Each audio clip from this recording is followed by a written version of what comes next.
In this video, we'll be exploring 3 different ETFs that have delivered better annual returns than the S&P 500 over the past 5 years. For this comparison, we'll be using Vanguard's S&P 500 ETF with the ticker symbol VUSA as our benchmark. And here is what we'll focus on in no particular order. Their fees, because we all know how crucial they are in investing, whether the ETFs are accumulating or distributing, meaning whether they automatically reinvest dividends or pay them out to investors, their 5 and 10-year returns to get an idea of their past performance, and lastly, we'll talk about how diversified they are. But just before we get started, please remember that I am not a financial advisor, and this video is not a recommendation. So make sure to do your own research before investing in any of these funds. Okay, so let's start off with the first one, which is the Invesco Nasdaq 100 ETF with the ticker symbol EQQQ. This ETF tracks the performance of the Nasdaq 100 index, comprising 100 of the largest non-financial companies listed on the Nasdaq.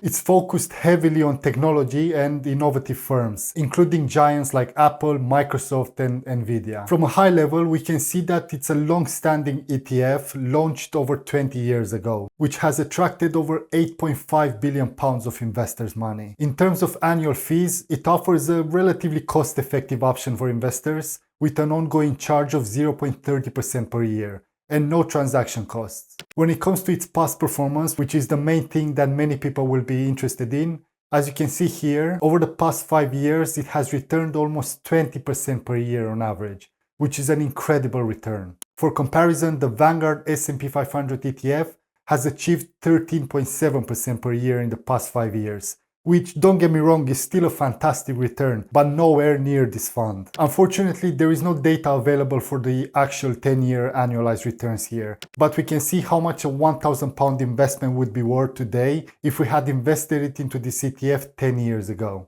And as you can see, it would have grown to £5,700, which is significantly more than £3,700 that you would have gotten by investing in the S&P 500. This is a really strong performance relative to the broader market, making this ETF a really top choice. The main reason for this consistent outperformance versus broader market benchmarks like the S&P 500 is due to its focus on large cap tech and growth stocks, which have really taken off, particularly in recent years. However, it's worth noting that this ETF is less diversified than the S&P 500, with only 100 stocks, as it's heavily concentrated in the technology sector. Although if you think about it, given the weight of these tech stocks in the S&P 500, it's not really much more diversified. But with significant exposure to companies like Apple, Microsoft, and Amazon, it may be more volatile and sensitive to market fluctuations in the tech industry. However, this concentration presents both an opportunity for growth and a risk that you should carefully consider. Lastly, it's worth mentioning that this ETF primarily comes in a distributing version, meaning it pays out dividends to investors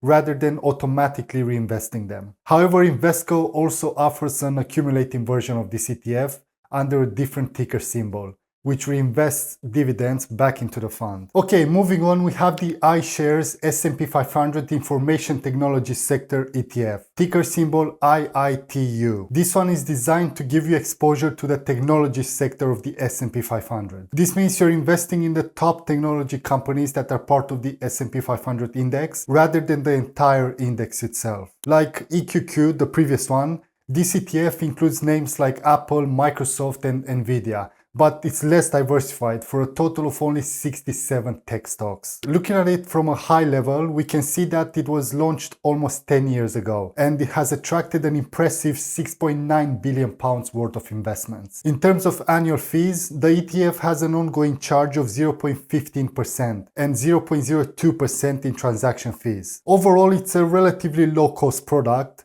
with a fee typical for ETFs that track specific sectors. With regards to its past performance, this fund has had an outstanding run. As you can see here, over the past 5 years, it has returned 24.5% per year on average, which is an incredible return. As a reminder, the S&P 500 has returned 13.5% over the same period. To put things into perspective, a £1,000 investment in this ETF when it was first launched in 2015 would have grown to an impressive £7,000 £200. This really reiterates the strong performance that the tech sector has been having in recent years. And it's probably safe to say that it will continue to outperform, especially during periods of technological advancement. Now, as great as its past performance has been, it's always worth pointing out that while it provides good diversification within the tech industry, it may be heavily influenced by the performance of a few major companies. As with the previous ETF, this can be a positive or a negative, depending on how you look at it. The last thing I want to mention is that this is an accumulation ETF, meaning that any dividends paid by the underlying companies are automatically reinvested back into it. Before we move on to the final ETF on my list, if you're new here and you're enjoying this content, please do me a huge favor and hit that subscribe button. Thank you. Okay, the last ETF on my list is the VanEck Semiconductor ETF with the ticker symbol SMGB. This is an ETF designed to provide exposure to companies involved in the semiconductor industry, investing in stocks that produce semiconductor chips, which are crucial for electronics. It includes companies that design, manufacture, and sell semiconductors, providing targeted exposure to this critical and rapidly evolving technology area. This is even less diversified than the other two ETFs we analyzed, comprising only 25 stocks. As you can see, it includes big names such as Nvidia, AMD, and Taiwan Semiconductors. This is an accumulating ETF, and from a high level, we can see that it's relatively new, having been launched only 4 years ago. However, despite this shorter run, it has still managed to attract almost £2 billion worth of investors' money. This may be a surprise to some people, but given the demand for chips and the growth of the semiconductor industry, it was probably to be expected. With regards to its annual fees, it has an ongoing charge of 0.35% per year, and 0 transaction fees. As with the previous one, this is higher than many broad market ETFs, but is relatively standard for a sector-specific ETF, particularly one focused on a specialized industry like semiconductors. Moving on to past performance, there is obviously no data available for the 5-year returns since it was launched 4 years ago, but we can see that over the past 3 years, it has achieved impressive annual returns of 22% on average. For comparison, the S&P 500 has delivered 11.5% in the past 3 years, reflecting the strong performance of the semiconductor industry. This means that if you had invested £1,000 in this ETF 3 years ago, it would now be worth £2,100. So you would have more than doubled your money, which is impressive for such a short period. The semiconductor sector has seen substantial growth due to the increasing demand for chips and electronics. But of course, the fact that this ETF is focused solely on the semiconductor industry means less diversification. So those are some ETFs that I would say would be worth taking a look at if you're looking for an alternative to investing in the S&P 500. As I said, all of them have outperformed the S&P 500 in the past 5 to 10 years, as you can see from this chart. I will leave links to all these ETFs in the description box below if you want to analyze them in more detail. However, there are some things to consider before investing in these ETFs. I've already covered them briefly earlier, but it's worth reiterating them. The first thing worth mentioning is that, as you saw, these ETFs are less diversified than a broader market index, such as the S&P 500. Instead of getting all of the top 500 US companies, you're getting a smaller amount of more concentrated stocks within each of them. As a result, at the moment, you're seeing higher returns.